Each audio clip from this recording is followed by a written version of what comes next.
नमस्कार बच्चों, कैसे हैं आप लोग। बच्चों, आज हम आपके हिंदी गुंजन का 5वां अध्याय पढ़ने जा रहे हैं, जिसका नाम है डॉक्टर मुत्तू लक्ष्मी रेड्डी। मुत्तू लक्ष्मी रेड्डी के बारे में इस हम चैप्टर में पढ़ेंगे। उन्होंने क्या कार्य किया, उनको हम क्यों याद करते हैं, इस बारे में हम इस चैप्टर में पढ़ेंगे। तो समाज में महिलाओं की दशा सुधारने और उन्हें शिक्षा का अधिकार दिलाने के लिए किए गए डॉक्टर मुत्तू लक्ष्मी रेड्डी के प्रयास आज भी बहुत प्रेरणादायक है। ठीक है, तो आइए हम चैप्टर को स्टार्ट करते हैं। पापा, इस साल 15% लड़कियों ने आईएएस की परीक्षा पास की है। भव्या का उल्लास भरा स्वर वातावरण में गूंज उठा। देखिए ना, अब लड़की किसी भी क्षेत्र में लड़कों से पीछे नहीं है। इस पर दीक्षित जी ने कहा, ठीक कह रही हो बिटिया। क्या तुम जानती हो लड़कियों ने समाज में यह स्थान प्राप्त करने के लिए किन किन कठिनाइयों का सामना किया है। भव्या की प्रश्नसूचक दृष्टि देखकर उसके पिता ने कहा, आज से लगभग 100 वर्ष पहले महिलाओं के लिए सामान्य पढ़ाई लिखाई भी आसान नहीं थी। सुनो, मैं तुम्हें चिकित्सा के क्षेत्र में स्नातक की उपाधि पाने वाली पहली भारतीय महिला डॉक्टर मुत्तू लक्ष्मी रेड्डी के जीवन के बारे में बताता हूँ।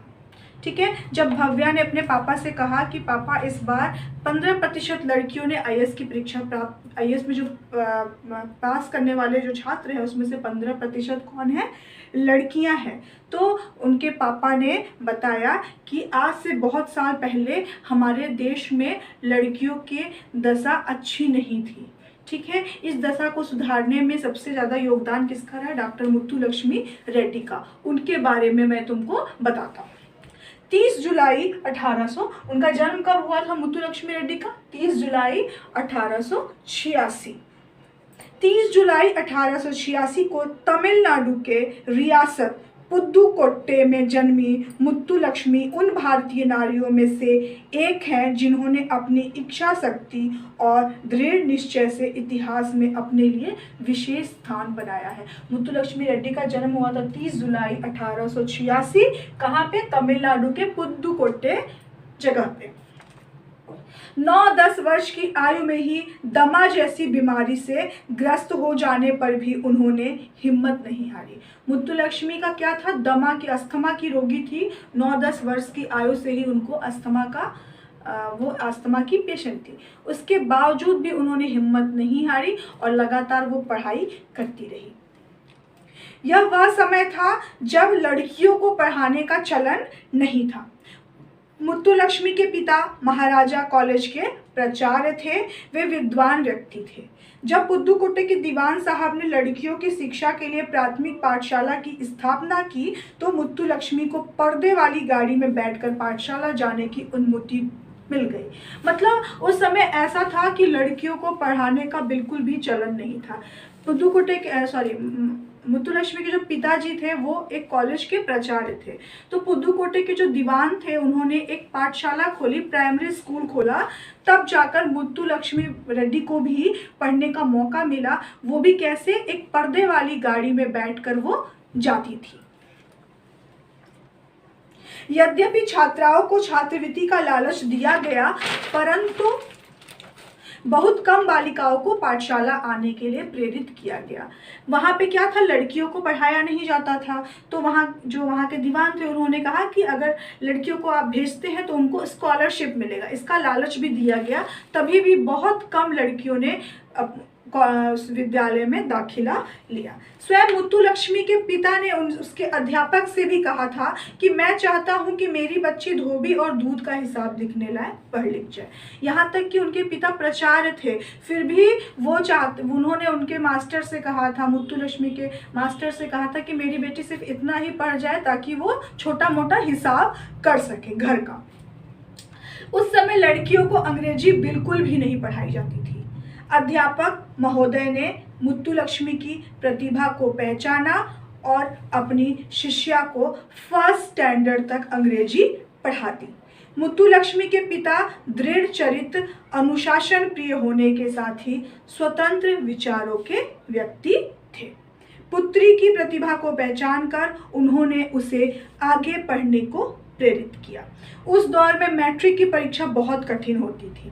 जिस वर्ष मुत्तुलक्ष्मी ने मैट्रिक की परीक्षा दी, 100 में से केवल 10 छात्र ने परीक्षा में पास किया।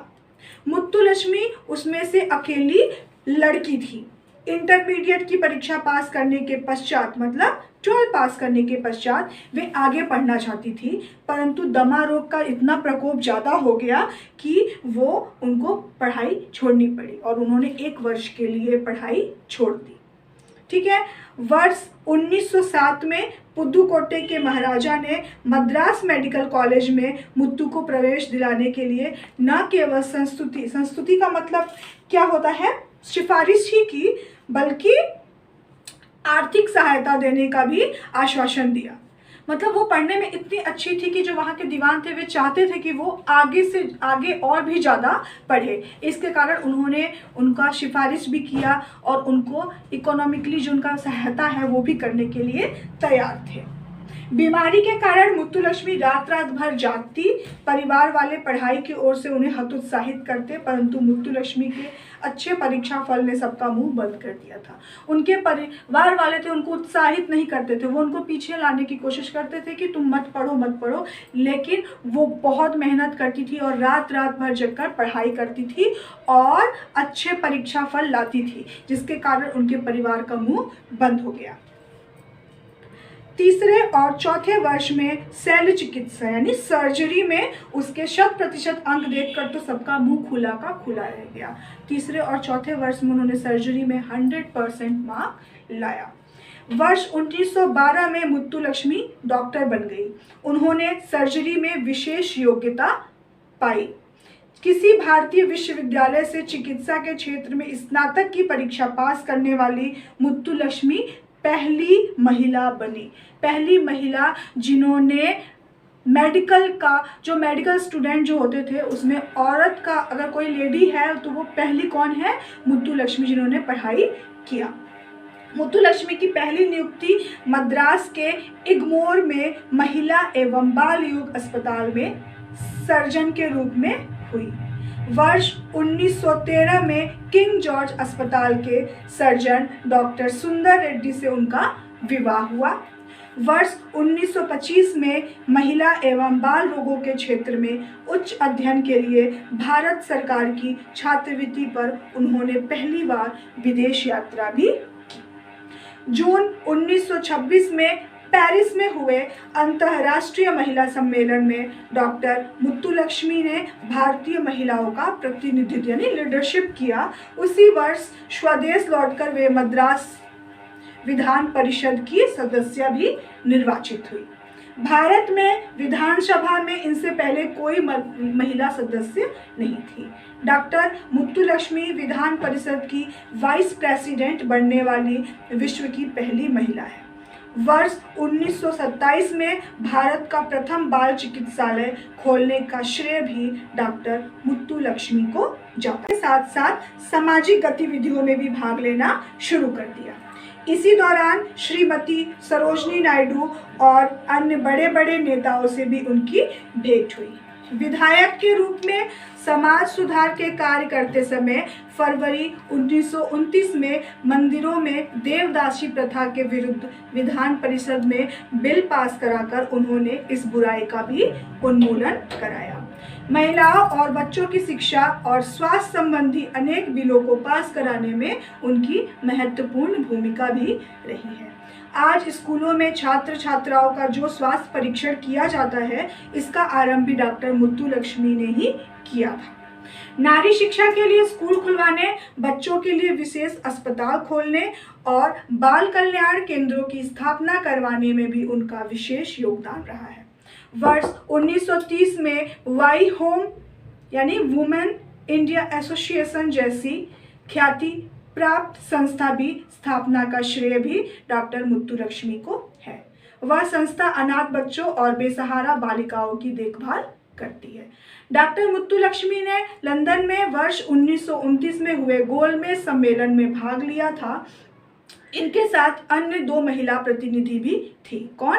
डॉक्टर राजकुमारी अमृत कौर और बेगम शरीफ हरीम हमीद अली।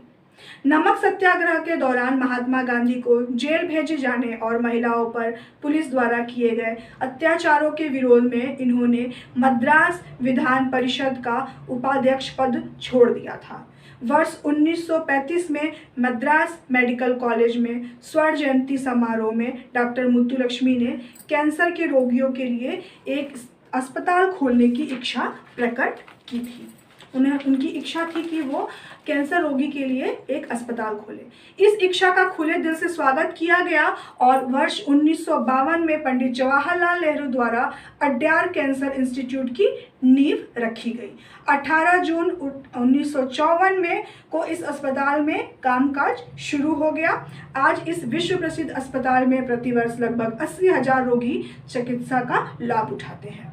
डॉक्टर मुत्तुलक्ष्मी वर्ष 1954 से 57 तक तमिलनाडु विधानसभा की सदस्या भी रही। चेन्नई नगर निगम के एल्डर वुमेन भी रही।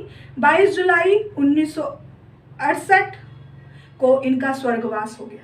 इनके द्वारा प्रज्वलित ज्योति के प्रकाश में आज भारतीय नारी हर क्षेत्र में उन्नति की सीढ़ियां चढ़ रही हैं। आप ठीक कहते हैं पापा, डॉक्टर रेड्डी जैसी महिलाएं सदा हमारे लिए प्रेरणा का स्रोत रहेगी, यह सोचते हुए भव्या ने कहा।